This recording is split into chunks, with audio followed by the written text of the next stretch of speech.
Hi, I'm Graham. Welcome to Caravan Vlogger. Welcome to Caravan Vlogger. That's like saying, hi Graham, welcome to Graham. I've seen people do this. Hi, I'm Graham, welcome to... Anyway, why do I bother? It's alright. It's Caravan Vlogger.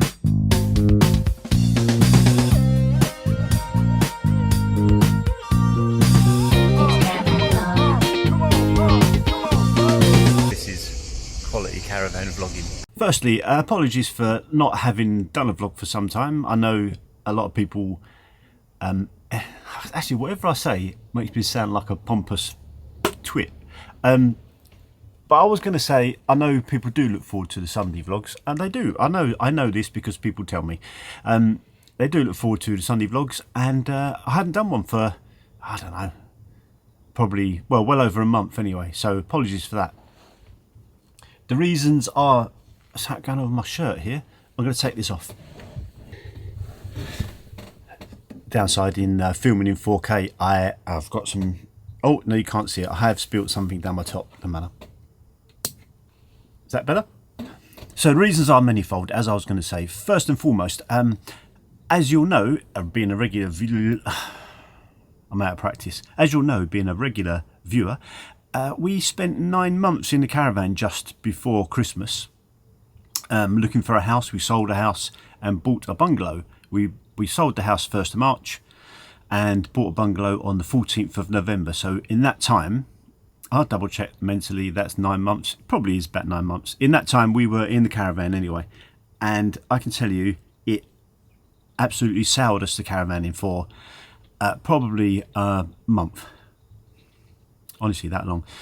No, I mean, we've been caravanning since 2006, and that's all our holidays have been in the caravan since getting the caravan. So for us to become fed up with caravanning kind of meant we were fed up with holidays as the rain starts. We've kind of, within the last couple of weeks, we've been mulling over what we should do caravan holidays this year.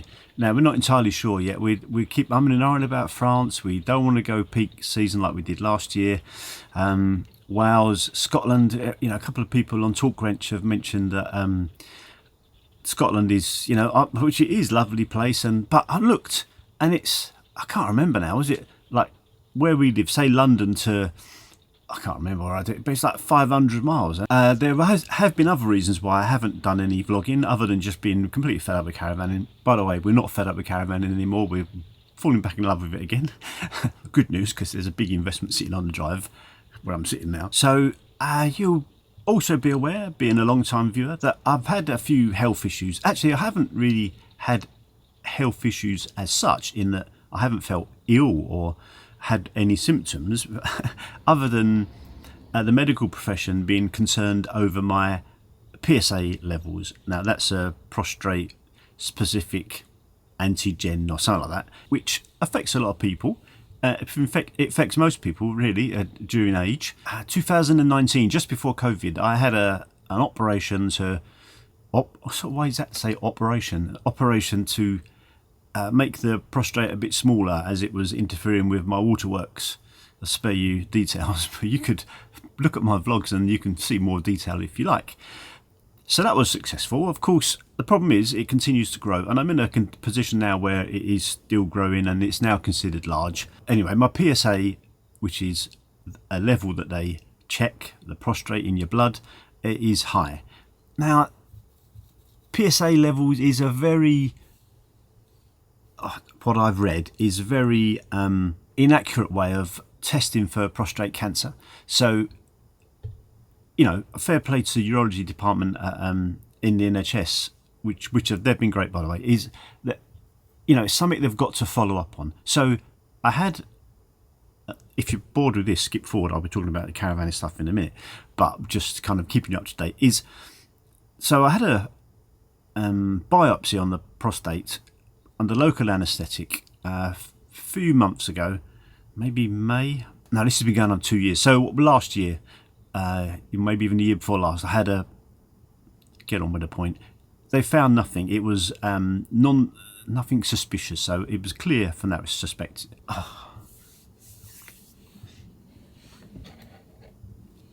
Let me try some decaffeinated caffeine. No, it's not a shameless plug for Torque Wrench, but it is the mug I used.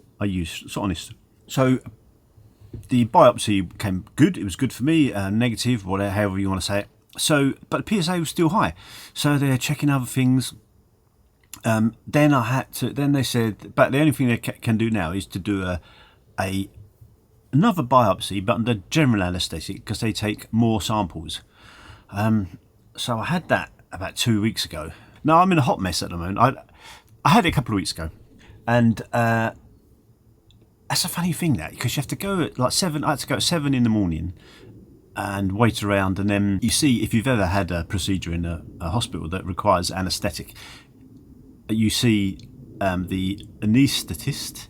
They come and chat to you, which she did me, and she said, "Oh, she's got medical notes. Went through them all. Oh, you had meningoencephalitis in 2008. Yep.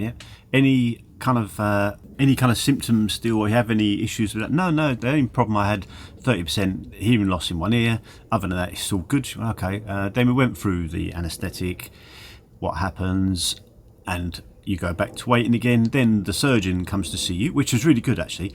He was a really knowledgeable guy. He was talking about the gentleman's prostate and saying that they have like millions of data points with men in my position with large enlarged prostate and PSA levels, and he explained what they do. They take the samples, if they're negative, blah blah blah, and he went through and he said one of your urine sample had white blood cells in, which is a way they tell that the body is fighting infection or has been fighting infection. So he said he's an optimist. He said it probably was prostatitis. Yeah, so he was confident, but he said I can't. Obviously, anyway, they did the biopsy. As I went down to so you go down to the operating theatre. The anaesthetist, you lay down. The anaesthetist talks to you. They're very good at sort of putting your nerves at ease, should I say? Well, partly anyway. And then they start talking to you, and I was aware that they were putting a intravenous drip into my wrist, things like that, and chatting away. And I was laying there thinking, all right, before they start, put the old mask on with whatever it is, gas, whatever. I know that what they do this thing, and they all do it. They do this thing where they kind of do a thing to distract you. Like say something, talk to you and distract you, and it always works. And I was thinking, when's that going to happen? And the anaesthetist says to me, just out of the blue, "Oh, what ear was it that you have partial hearing loss?" I said, "Oh, my left ear." She said, "Oh, your left ear." I thought, this is the bit where they're trying to distract me. I don't know why they do it. They was obviously doing something that they didn't want me to be scared about. So I said, "Yeah, I left ear." And she goes, "Oh, yeah."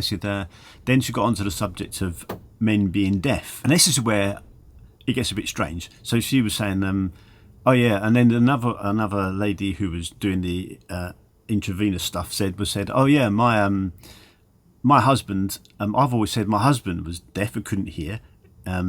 So he said we both went for hearing tests, and it turned out that she was actually deafer than he was. So I was like, oh, that's funny." Yeah. And then the surgeon who's standing down by my feet, he said something, and the anaesthetist said to him, they were saying that women always think men are deaf, and he said to me, then he piped up, "I don't have that problem." And then the anaesthetist said, "Well, surely you had a mother. You must have said that you were deaf or something." And he said, "No." He said, "Both my parents died when I was very young." And I went, "Oh." And he said, "Yeah, the orphanage where he lived. He was from Greece. The orphanage near where he lived. He said they went on really good holidays. So he said when I was very young, he said I killed both my parents so that I could join the orphanage and go on nice holidays." I was like, this is all a bit weird. And then I don't remember anymore. But I don't know if that kind of weird conversation was kind of just as I was going under, or whether because I think it was before they put the mask on. Saturday I had the conversation with urology that looked, and the biopsy was good. Nothing suspicious. So now what happens? They have another team meeting and discuss what to do next and whether to discharge me and just keep doing regular tests, I guess. What he did say is if it is prostatitis, then they put you on a low dose for a longer period of time, antibiotics to clear it up. A couple of other things on my list. NEC's coming up soon, February the 18th to the 23rd. I'm not sure if anyone's going. I'm I'm not sure what days I'm going, but I do plan to go at least one day. Hopefully if any of you are going, I'll see you there. I'll more details nearer the time. I'll do a specific NEC vlog at some point. And on the subject of vlogs, because we've been at home a lot, we've been renovating the bungalow, so I've been doing internal insulation. That's a nightmare. It's a difficult, not technically difficult, just a manually kind of intensive job to do. But we've been watching quite a lot of YouTube in the evenings. Actually, Mandy probably watches more than I do. And she watches a lot of the motorhomers that are kind of van lifers. Now, because we were in the caravan for 9 months, we've got a good idea of some of the challenges you face. And they don't mention these challenges on these van life videos, which I think is quite funny. Little things like, where'd you do your washing? Where'd you empty your toilet? Especially if you're not staying on campsites. They never, well, at least the ones I've watched, have never mentioned where they empty their toilet. I can just imagine it's in a bush or something. And as for doing washing clothes and stuff like that, that's a real challenge, even when you're on site. But these van lifers that, I watched a few of them recently, and like someone on Talk Wrench mentioned, he said they're like swallows. They migrate south for the winter, and you see them all going to Spain, and then moan that either campsites are closed or full. Well, you know that from this country, right, at this time of year, they're either closed or full. There aren't many caravan vloggers, are there? Has everybody given up? Yes, as far as caravan vlogs goes, it's very difficult to know what to do, and it always has been. It's okay when you start, because you can do like how-tos, how to empty the aqua roll, how to empty the toilet and clean, but you can't keep doing those. Or maybe there's an argument that you should keep doing them because it encourages new subscribers, if that's what you want to do. Now, I watched Alan from the Coffee Vanners, easy for you to say, Alan from the Coffee Vanners. In his last vlog, he mentioned that they weren't doing any kind of basically any how-to ones, and there's no point in doing, as I say, doing what they've done already. So they're going to concentrate more on holiday vlogs. Now, the problem with holiday vlogs is, if you are a YouTube channel that does how-tos, you do a holiday vlog, people tend to unsubscribe. But then some more people will subscribe because they want to watch holiday vlogs. So it's a tricky balancing act, keeping hold of subscribers and viewers, in fact. Oh, whilst I'm shouting out for, I should give a shout out for the Coffee Vanners, another shout out for the Camp Caravanners, Roger and Paolo. Do you watch those? If you haven't seen their vlogs, have a look, because they're two lovely guys. They're very funny and very down to earth, and I think very honest. They are who they are. I think never met them, of course, but the very fact that they call themselves Camp Caravanners, I think that is a level of their honesty, really. And the reason I mention them is because they did a little short the other day, telling us that they were in a place in the sun. Do you watch that? Channel 4, I think, with Jasmine. What's her name? Jasmine Harmon or something like that. You know, the one where two people go abroad, look for a place to buy, like a holiday place. Well, Roger and Paolo are on that, and it's really, really good. It's really worth a watch. Anyway, go on to the Channel 4 app and have a search for them, and while you're at it, subscribe to their channel, Camp Caravanners. So I think really that's all I had to say. I just wanted to do a vlog just to really get back into the habit of doing them. Oh, by the way, we're on a smart meter, and I've have the caravan connected up to the electrics all the time, but I don't have the heating switched on, or nothing switched on. But I do switch the heating on before I come and do a vlog. And I tell you what, I think I spent more on electricity heating the caravan up than I will get from the proceeds from YouTube adverts. Isn't that true? That's a true vlogger, isn't it? Why do I bother? Actually, the outside chance that you're into model railways, I've created a YouTube channel called Shed Junction. I give it a few names, changed it, but I think I settled on Shed Junction. I'm having a shed delivered sometime in February, middle of February. In our last place, I had an office, a room where I used to work from when I worked, because it was all working from home since COVID. But I used to have a model railway in there. But the problem, right? So before I worked from home a lot, I had a model railway in that room, and it took up like most of the room. Problem is, when I had to work from home, there then wasn't enough room for both me and the model railway. So model railway had to go. That was just about 2019, I guess, or 2020. So I've kept all the locos and all the points and not really the track because I glued it down and I couldn't really salvage it. Yeah, so if you could just subscribe to that channel if you want. I haven't got any content yet, but I will be doing some because when the shed comes I'll be using that as my YouTube office as well as an office and a railway room. And whilst I'm on the subject of railways, Alexandra Palace, I can't remember the date now, there's a model railway exhibition there. Not a model railway exhibition, a show. So there'll be like model railway setups, they'll be shot kind of like the Caravan and NEC show, but for model railway. So I'm going there on the Sunday of that show. So if you're going there, let me know and maybe we'll meet up for a chat. That's me for now.